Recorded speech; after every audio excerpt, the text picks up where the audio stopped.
Bonjour, dans cette vidéo je vais vous montrer comment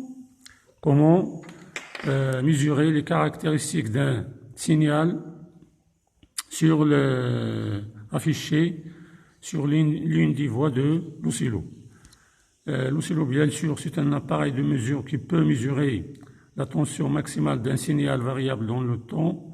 Il peut mesurer sa fréquence, sa période, sa valeur moyenne, sa valeur efficace et le rapport cyclique, etc. Donc, j'ai délivré un signal du GBF, un signal sinusoïdal de fréquence 500 Hz et je l'ai injecté sur la voie Y de l'oscillo. Le signal, comme vous voyez, il est sinusoïdal. Donc pour commencer la mesure, on va vous montrer la méthode de mesure par curseur et la méthode automatique. Donc pour la mesure par curseur, en utilisant les curseurs, bien sûr on a déjà décrit cet oscillo. Vous avez tout à droite de l'écran un certain nombre de boutons qu'on utilise pour cette mesure. Vous avez toggle et vous avez curseur pour faire sortir les curseurs pour afficher les curseurs sur l'écran. Toggle, c'est pour changer l'activation des curseurs et les déplacer. Vous avez ici auto pour la mesure automatique. On va utiliser le bouton pour la mesure automatique, c'est-à-dire afficher les menus qu'on va utiliser dans cette mesure. CH1, CH2, c'est pour basculer d'une voie à une autre. Si on veut mesurer la même grandeur sur la voie CH1, pour afficher la mesure de la même grandeur sur l'autre voie, on appuie sur le bouton CH1, CH2 pour basculer vers la mesure de la grandeur sur l'autre voie. Donc pour commencer, je vais appuyer sur curseur. Vous voyez ici deux curseurs horizontaux qui sont affichés sur l'écran. Vous avez le bouton toggle qui permet de changer l'activation. Maintenant le curseur actif et qui peut être déplacé, c'est le curseur de haut. Je peux changer, j'active l'autre curseur en appuyant sur le bouton toggle. On l'enfonce vers l'intérieur. Voilà, le curseur il est actif. Et ici, le curseur peut se déplacer verticalement et on peut déterminer la tension entre deux points du signal, ou bien on peut ici déterminer la valeur maximale du signal en plaçant un du curseur sur le 0 et l'autre sur le maximum du signal. En bas à droite, il s'affiche la valeur de delta V entre les deux curseurs. Ici, vous avez 2 entre parenthèses, c'est-à-dire qu'on est en cette grandeur et la tension ici maximale la tension maximale du signal affichée sur la voie numéro 2. C'est ça ce que ça veut dire 2 entre parenthèses. Et vous avez la valeur à droite, 3,76 volts. Donc c'est ça la valeur maximale du signal et aussi c'est l'amplitude du signal sinusoïdal. Si j'appuie une deuxième fois sur curseur,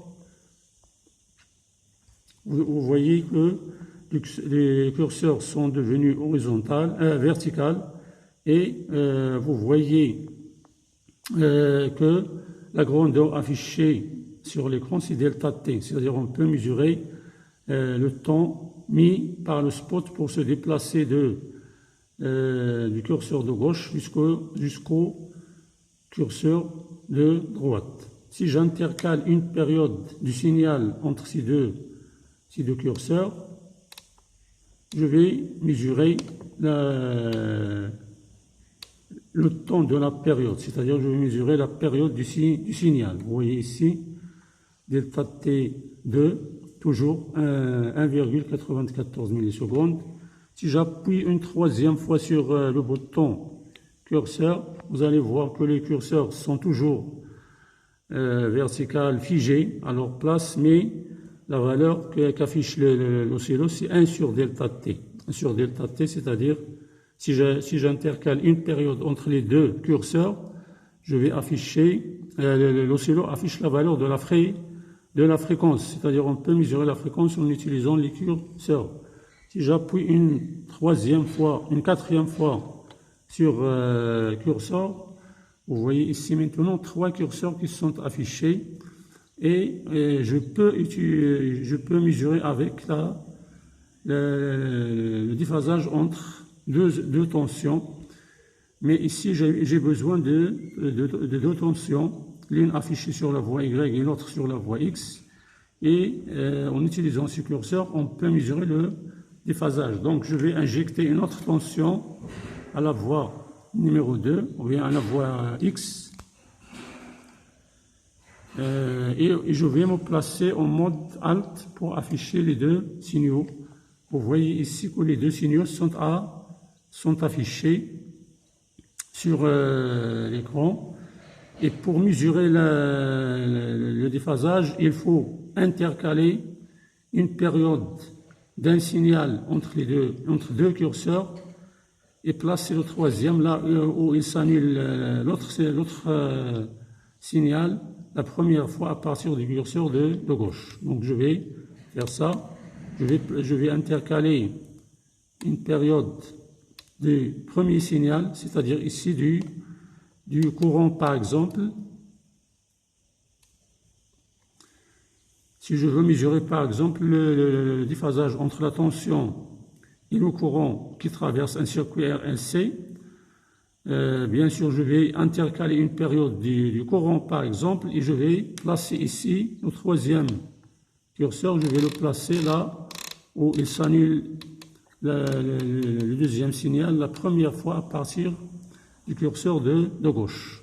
Vous voyez donc ce curseur et celui-là, il intercale une période d'un signal et le troisième, il est placé là où il s'annule l'autre signal la première fois à partir du signal de gauche.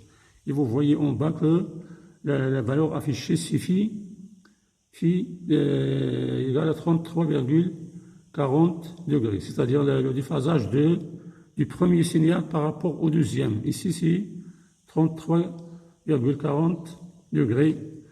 Voilà, c'est comme ça qu'on mesure le déphasage. Maintenant, si j'appuie une quatrième fois, voilà, les curseurs sont disparus. Donc ici, le curseur peut mesurer la période ou bien la tension, l'amplitude d'un signal, peut mesurer la période, la fréquence et le déphasage entre deux signaux. Maintenant, on va passer à l'autre méthode de mesure, c'est la méthode automatique et on va éliminer le deuxième signal. Voilà, je l'ai débranché de la voie numéro 1 et je vais me placer sur je vais me placer sur la voie. Je vais afficher ce que j'ai sur la voie numéro 2, le signal que j'ai tout à l'heure. Pour utiliser la méthode automatique, on doit appuyer sur le bouton Auto, ici. Lorsque j'appuie sur le bouton Auto, vous voyez qu'un menu s'est affiché en bas de l'écran. On a ici More, c'est pour changer le menu qu'on a en bas de l'écran. Si j'appuie sur More, vous voyez que le menu a changé. Si j'appuie une deuxième fois, vous voyez qu'il a changé une autre fois. Et si j'appuie une troisième fois, j'ai récupéré le premier menu. Donc ce bouton, c'est pour changer le menu en bas de l'écran. Ici, vous avez T pour période. Sur le deuxième bouton, vous avez T pour période. Si on appuie sur T, vous voyez que la valeur affichée, c'est la période du signal, 1,95 millisecondes. Ici, vous avez F, c'est-à-dire fréquence. Vous appuyez sur le bouton en dessous, il va vous afficher la fréquence du signal. Ici, vous avez V avec G, c'est-à-dire V average, c'est-à-dire la moyenne du signal. Si on appuie ici, vous allez voir une valeur qui est très petite, c'est-à-dire presque zéro, parce que la valeur moyenne d'un signal sinusoïdal est nulle. Vous avez ici VRMS, c'est-à-dire la tension efficace qui est égale à la valeur maximale divisée par racine de 2 pour un signal sinusoïdal. Si j'appuie, on a ici 2,72 volts. Vous avez ici VPP, c'est pour mesurer la tension entre la tension crête à crête, c'est-à-dire Vmax moins Vmin. Si on appuie ici, 7,84, c'est la valeur affichée. Et voilà, off, c'est pour éteindre la mesure. Vous voyez, lorsque j'ai appuyé sur le bouton off, il n'y a pas de mesure affichée en bas à droite de l'écran. Je vais changer le menu en appuyant sur More. More, vous voyez un nouveau menu qui s'est affiché. Vous avez ici DC-, c'est-à-dire le rapport cyclique. DC-, c'est le rapport cyclique de l'impulsion négative, c'est-à-dire la durée de l'impulsion négative divisée par la durée d'une période multipliée par 100. Il s'affiche en pourcentage. Vous voyez, c'est presque 50% puisqu'on n'a pas utilisé le bouton symétrie du GBF. DC+, c'est le rapport cyclique de l'impulsion positive, c'est-à-dire la durée de l'impulsion positive sur la période fois 100. Vous avez ici W-, c'est la durée de l'impulsion positive. Vous voyez, il est affiché en microsecondes. C'est la durée de l'impulsion négative. V+, c'est la durée de l'impulsion positive. TF, c'est le temps de descente, c'est-à-dire le temps de descente sur cette pente, par exemple. Et c'est le temps mis par le spot pour se déplacer de 90% de la tension VCC du signal jusqu'à la valeur 10%.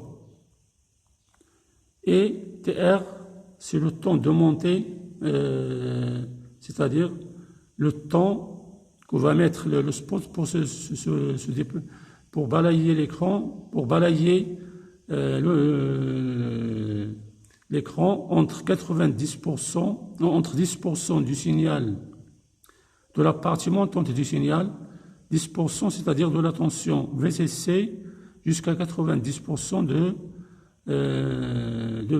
la tension VCC, sur la pente montante, sur la partie montante du signal. On utilise ici pour mesurer le taux pour un signal, pour la tension de charge d'un condensateur. On va voir un exemple dans une autre vidéo, Inch'Allah.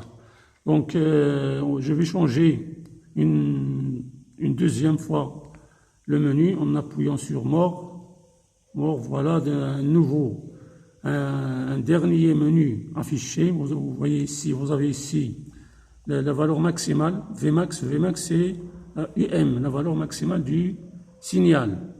Et puis vous avez ici Vmax, si on appuie, on va trouver 3,68, c'est ça ce qu'on a trouvé avec le curseur avant. Vmin, c'est la tension minimale, c'est moins UM, si vous voulez, pour un signal sinusoïdal. Vous avez ici VO, ici pour un signal sinusoïdal, c'est aussi Vmax, vous voyez. Et Vlow, c'est Vmin aussi pour un signal sinusoïdal. Vamp, c'est-à-dire l'amplitude du signal. Vamp, c'est l'amplitude du signal. Et Phi, c'est pour mesurer automatiquement la valeur du déphasage. Donc je vais injecter une deuxième tension sur la voie 1 et je vais me placer en mode Alt pour afficher les deux signaux. Voilà, j'ai deux signaux. Pour mesurer ici, on doit afficher sur l'écran deux signaux. C'est-à-dire on va mesurer le décalage temporaire entre les deux signaux. Le déphasage phi, donc il est ici de 51 degrés, c'est-à-dire le déphasage de 1 par rapport à 2, c'est de plus 51 degrés. Il y a aussi, donc c'est ça pour la mesure automatique. Si j'appuie sur More une troisième fois, vous voyez que le menu des débits est affiché. Donc c'est ça les valeurs qu'on peut mesurer automatiquement. On peut mesurer le déphasage aussi en utilisant la méthode de lissage. Donc pour ce faire, on doit se placer ici en mode XY, c'est-à-dire éliminer le temps entre les deux voies, entre les deux affichages ou bien entre les deux tensions affichées. Ici, on est au mode XY maintenant, on a éliminé la base de temps et vous voyez, puisqu'il y a un déphasage entre les deux signaux, une ellipse s'affiche sur l'écran. Si on a deux signaux sinusoïdaux déphasés entre eux, mathématiquement, on peut montrer que l'élimination du temps entre les deux équations qui les représentent va nous donner une équation d'une ellipse. Donc, pour mesurer la valeur absolue de phi ici, on doit utiliser le curseur. On va appuyer sur le bouton curseur. Vous voyez que les curseurs sont placés ici. La valeur absolue de phi ici, elle est égale à la valeur de la tension maximale sur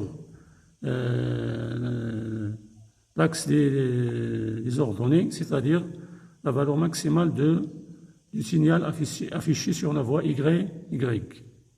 Et on va utiliser aussi la valeur de la tension U2 qui nous donne la valeur de la tension U2 pour laquelle U1 est égal à 0, c'est-à-dire le point ou bien l'abscisse ou bien l'ordonnée de l'ellipse lorsque la tension affichée sur la voie numéro 1 est égale à 0, c'est-à-dire l'ordonnée du point de rencontre de l'ellipse avec l'axe des ordonnées. Donc la valeur absolue de phi est égale à cette valeur que je suis ici en train de mesurer, c'est 2,96 sur la valeur de U2 maximale. Voilà, sur 3,84. Donc c'est ça, la valeur absolue de phi, le déphasage entre les deux signaux. Donc voilà, j'espère que je vous ai un petit peu illustré comment mesurer les caractéristiques d'un signal et le déphasage entre deux signaux dans cette vidéo. Et à la prochaine vidéo, Inch'Allah.